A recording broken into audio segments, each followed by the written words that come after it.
Welcome back to the Garden Hutch. Today we're going to discuss what to expect during week 4 of starting your own summer garden plants from seed.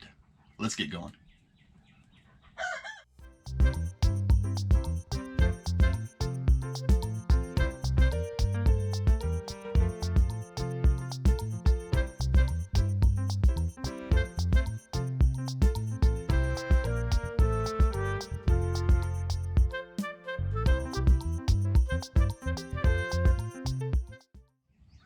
So spring has officially started and we have begun week 4 on our summer garden plants. So during this week, there are a few things that we're going to need to accomplish and something we're going to need to do from an inventory perspective.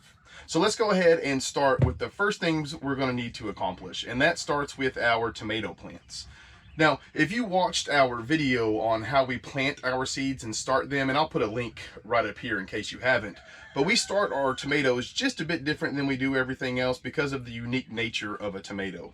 So when we do ours, I'll try to get this close to the camera here, we only fill the tomato containers about halfway, and then we'll let them come up almost to the top of the container. Once that happens, you'll be able to see the difference here. We will take some of the potting mix that we use and we will put it all the way up to about an inch from the top of the leaves. Now, one thing you'll notice is these haven't started to get their true leaves yet.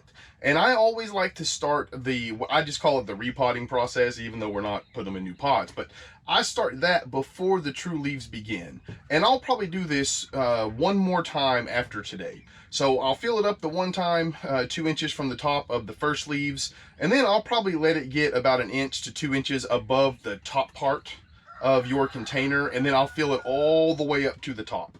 So once you do that and you fill it up, and I like to use dry potting mix for this, just because it makes it a little easier to sort of pack in around the stem without damaging it. It also doesn't weigh as much, which will also help prevent any sort of damage to your plants. But once this happens, I like to just go ahead and use rainwater and water it in really well. So speaking of fertilizing, that's going to move us on to the next thing that we're going to need to do. So many of the plants that we've started are going to need to start being fertilized during week 4. Now, our tomatoes and our peppers haven't quite gotten to there, but you can see in the back all of the dill that we started, the chard, and many of the basil plants, they've already started to get their true leaves on them. So what we like to do here on the homestead is once the plants get their true leaves, we like to give them a shot of fertilizer just to sort of kickstart the root growth and to help those true leaves, when they come up, develop really healthy. So what we do is we use this fish fertilizer, fish emulsion. You can find many different versions. We use this Alaskan version. I can have it delivered right to the house from Amazon for a very reasonable rate. That's the reason I use it. And it's really easy on the plants. I've never had anything get burned or anything from it. Unlike when I first started doing this, I used one of the powder fertilizers that you get. It didn't work out so well. Half the plants ended up dying off, and it was because they got burned. I mixed it too hot probably. So that brings me to the second point about the fertilizer.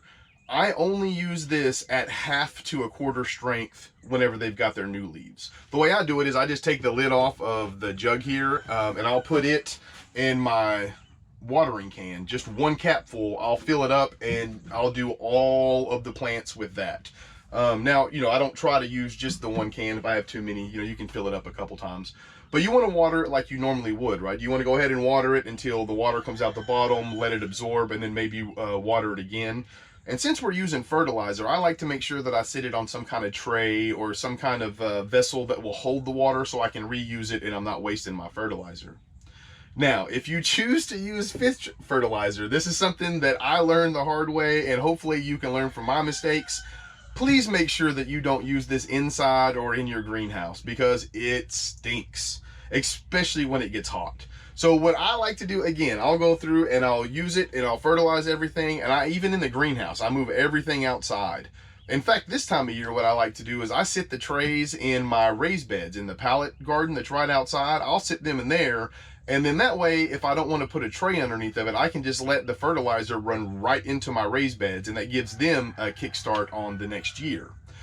Another thing that I like to do is once the fertilizer has had a chance to sit and soak into the soil, I'll go ahead and take a small amount of the water in the watering can that doesn't have any of the fertilizer in it. And I'll just real quickly sort of go over the top of all of my plants with the hope that it'll kind of work that fish emulsion under the soil so that when it heats up, it's not as intense of a smell. The third and final thing that we need to make sure we do during week 4 is we need to take inventory both of the plants that have come up and the plants that have not. Now, the plants that have come up, they're super easy to see. For us here on the homestead, I like to plant extra just in case some of the seeds don't come up.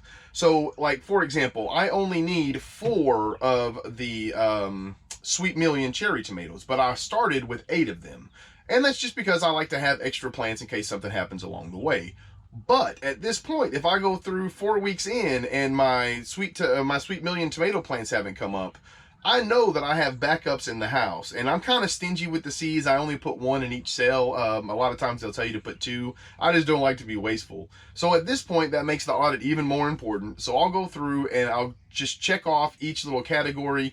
The peppers are a little easier because we started the peppers in these 6-pack trays. The tomatoes, because we do them a little differently, we'll just have to go through and I'll group up all the tomatoes by the way I labeled them. I'll see which ones have the most that have come up. If I have extras, I'll make sure that I know where they're going. Whenever the extra plants are ready, I'll make sure I contact neighbors. That way I don't waste any plants or anything along those lines.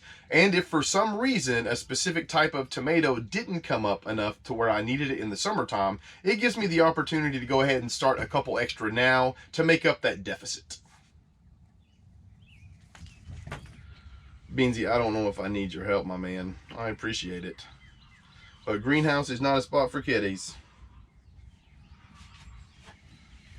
Well, that about wraps it up for this week's seed starting video. One thing I would like to point out is that if you've reached this point, you should pat yourself on the back. This is a big deal. I remember the first time I got to this point, I was so excited. The one thing that I cannot reiterate enough is just make sure that we stay on top of the watering schedule. We're getting into the springtime, so we're going to get more sun. The days are longer, and it's going to get a little bit warmer. Not only that, but the ambient temperature in the evening time is going to increase significantly. You know, we've been trying to keep these alive over the winter time, and it was getting, you know, into the upper 30s, low 40s each night. Now that spring has arrived here in zone 7B, I think for the entire week, the low is only 58 degrees. What that means is your plants are going to start growing significantly faster. So all the tips that we've been talking about, all the things that we need to maintain on the plants, it's going to come more rapidly now. Whereas before I had to water every 4 days, more than likely this week I'm going to have to water every 2. And if it gets above 80 degrees and stays that way for any sort of period of time, you'll need to water every single day, sometimes twice a day, to make sure that your plants don't dry out. As always, we appreciate everybody that's made it here till the end of the video. Until next time, I hope all you folks take care of yourselves. Peace.